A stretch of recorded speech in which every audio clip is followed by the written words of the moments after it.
So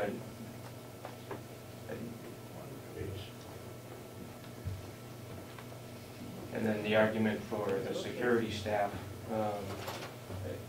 I'll go back to the study that was done in 2002.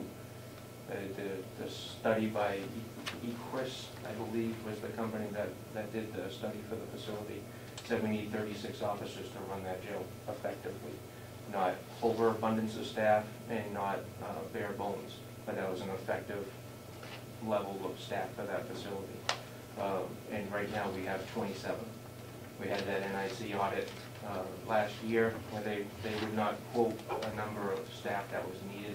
However, they said the staffing levels in the facility are questionable. So that's another entity outside of the company that was contracted to do the study for the county that recommended a staffing increase, if you will. Further, Jason, can you eliminate the overlap of the nurses? That's what, 9 hours a week? Can you eliminate that? If we, yeah, I will do that. I mean, whether we get a full-time, from that part-time to a full-time, can we still eliminate that 9 hours? Or at least reduce it down to very little? I'll reduce it. Okay. That's 9 hours of overtime? Is it? 9 hours of coverage, okay. Overlapping coverage. Total for the week. I think we need to move on, and I'm going to ask Representative McConkey to make his comment about the minutes. I'm not going to ask for approval of the minutes today. We've had so many people leave, but if you would like to go ahead and make a correction, I think that would be appropriate. Thank you. Thank you, Mr. Chairman.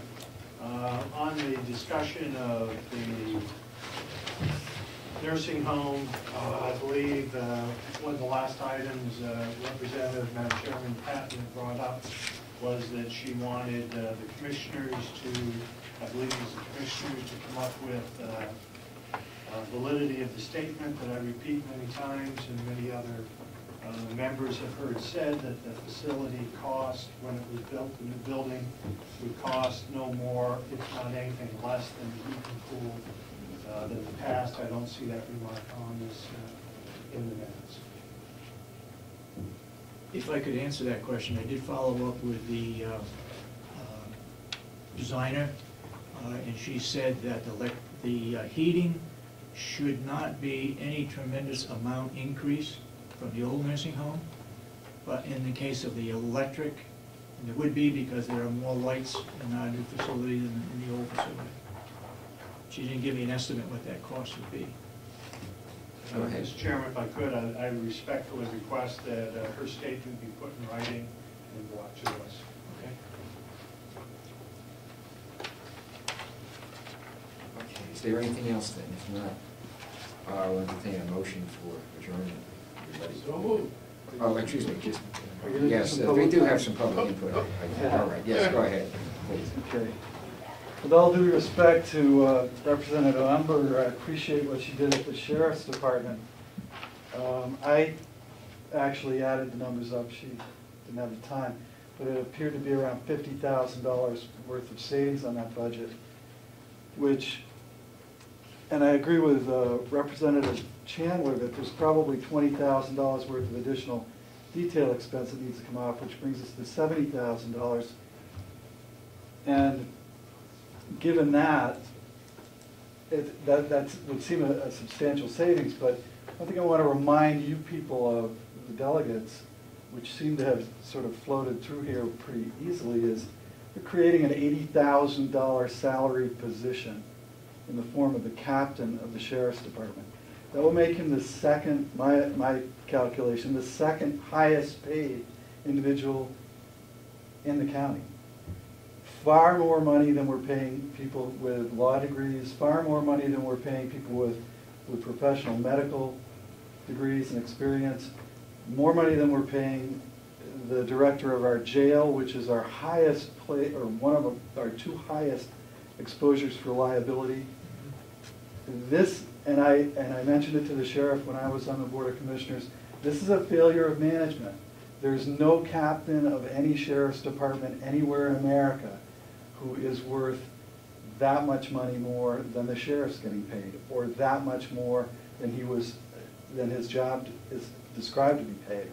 I think you've got a significant problem in management there.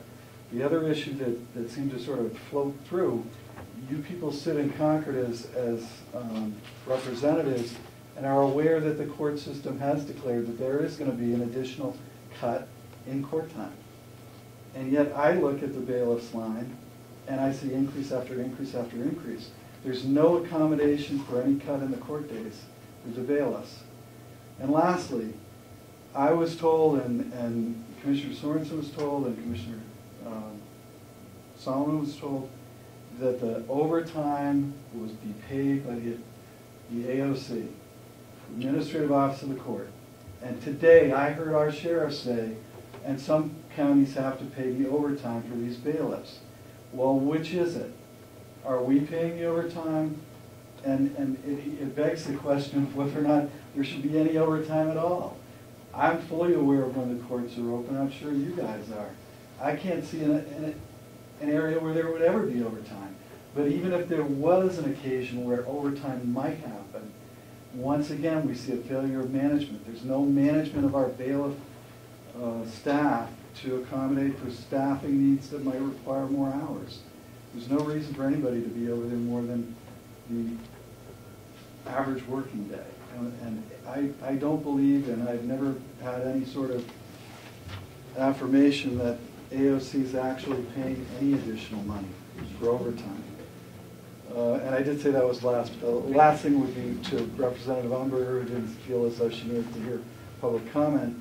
$60,000 of the $100,000 increase in the jail budget is the medical expense, the retirement expense, the dental expense. These are all expenses that are getting pushed on us by outside sources. So what you're looking at for increases of $40,000 and there were substantial cuts on different lines in the jail if you go through that budget. Thanks. Thank you. Do we have anyone else? If not, I will entertain a motion now. So moved. By Representative Knox for a second. I think we're all in favor.